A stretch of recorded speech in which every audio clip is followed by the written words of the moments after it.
got a hair in my mouth. Des, King of the Pit TV. This one's entitled Circle. Let's keep things moving. Track 6 of 16 on Volume 3, The Subliminal Verses. Let's bounce.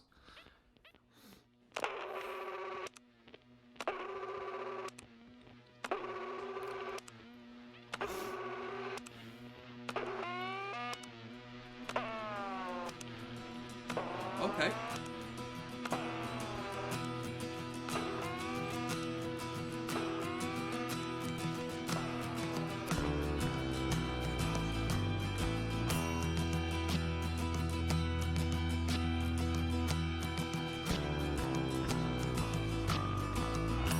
Give me the dust of my father. Stand on the face of the ancients. Bear all the secret flesh of time itself. Are those real strings? Follow me. They sound I'm it. so far, I'm behind again. Follow me. I wish so hard I'm there again. Follow me. Follow me. This band is brilliant because Slipknot to me do have a sound. I do associate them with the low-tuned guitars. I think they're low 6-string tuned. I don't think they do 7 strings, right? But like the drop B, if not B standard guitars, if not lower. You correct me if I'm wrong, but I believe they're in B standard or something alike. Joey Jordison's incredible style and sort of presence within the production. Corey Taylor and in particular his vocal, his bop bop bop. I can't do it. It's a bit quiet, so I'm not just gonna start shouting the house down. But you know, it's more angsty, angry shouts. Call him a scream, perhaps, but like, you know, that aggressive vocal style he does. Not necessarily the emo stuff we're hearing, or the gothic style, or the croaky, or you know, the sort of halfway. I associate him with that aggressive style first and foremost, and then second, the anthemic chorus, really belting vocal. So that's what I sort of, you know, set up as the foundation. But then they just span off and do really interesting stuff such as this. They don't go out of brand by doing so. They don't just start writing, you know, songs like Ed Sheeran. It still possesses the same energy. And it still is cohesive with the rest of the record, even though the rest of the record is just like riff central, mosh heavy ignorance. They can just put this like bleak sort of sounding acoustic jam into the mix. In a way, I would say there is a parallel, although it's very faint. And I say this because this is a really... Like, I like this band a lot, right? There is a faint connection with the Spectrum Opeth control and how they pull it off, and how people who are really into metal are still like, so what? It's Slipknot, you know what I mean? They don't penalise the band for what they do. This is cool. They have a broad toolbox to mess around with, and I like it when they do stuff like this.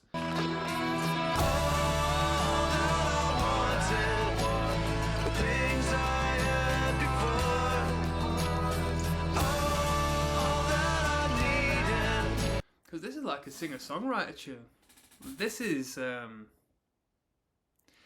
vocal performance on this. I was actually curious as to whether it actually is who is it? Corey Taylor. It is, because I think his vocals have come on heaps, or at least this vocal performance, he's performing in a different manner as to when he normally does his clean vocals. They sound like radio pop vocals, you know. I never needed more.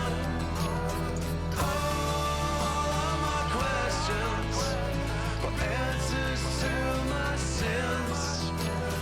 All of my endings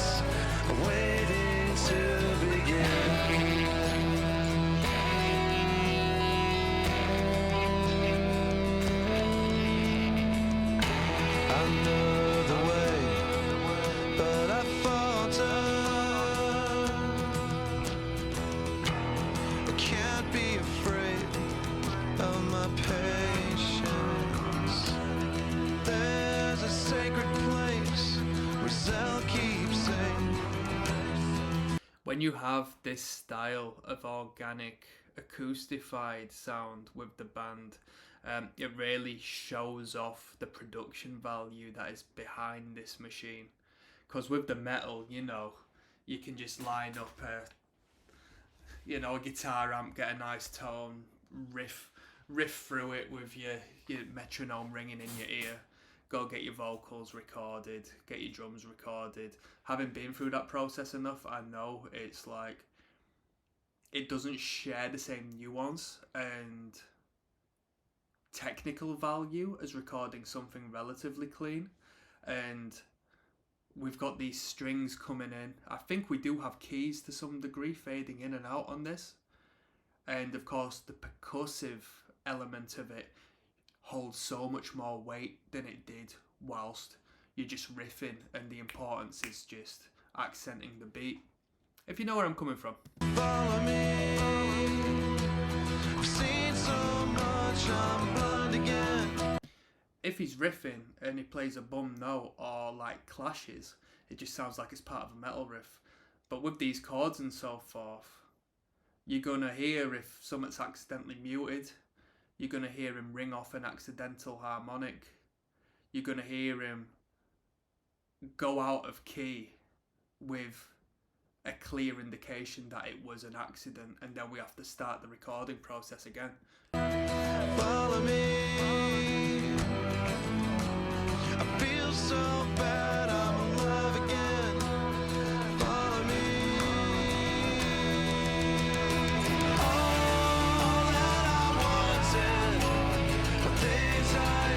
And once again, we've got incredible songwriting as we're building tension and developing the song slowly but surely from start to finish. We're not staying baseline to a degree where people just like, I've heard this before exactly 1 minute ago. When are we going to get to the next tune where we have a bit more of a transition and we get through to the metal where we got these different sections and it flows a bit faster? They're developing the song as they go along ever so slightly, because we've got these drums coming now, which hasn't given an incredible emphasis, but has added textures to where there was none before, building this multitude of layers on this, relatively clean sounding song.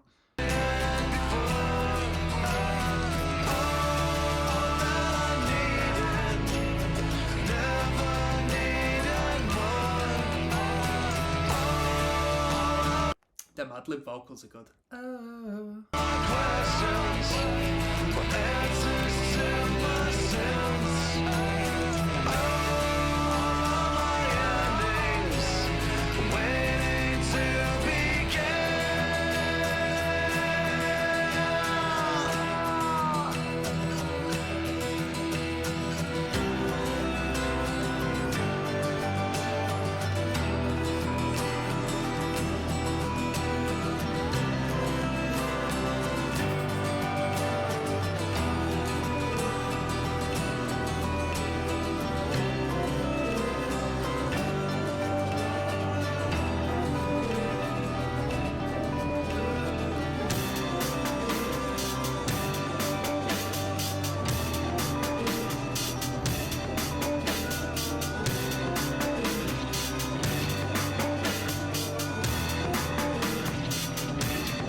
This is cool. This is cool. So on the outro section to that, we just had something completely abstract and separated from the song itself, which may flow into this tune, Welcome. I wonder how much of a say the producer had on this record, because there's some incredible artistic elements which, really takes a creative mind or a mastermind at band practice to come together and you know, put these bits together. A lot of these great albums I've been listening to, which have taken off, haven't been song, song, song, song, song. A lot of them have been conceptual in a way that there has been these bridging elements, which aren't necessarily the song themselves, but a small piece of music or noise which is being utilised as a bridge from song to song.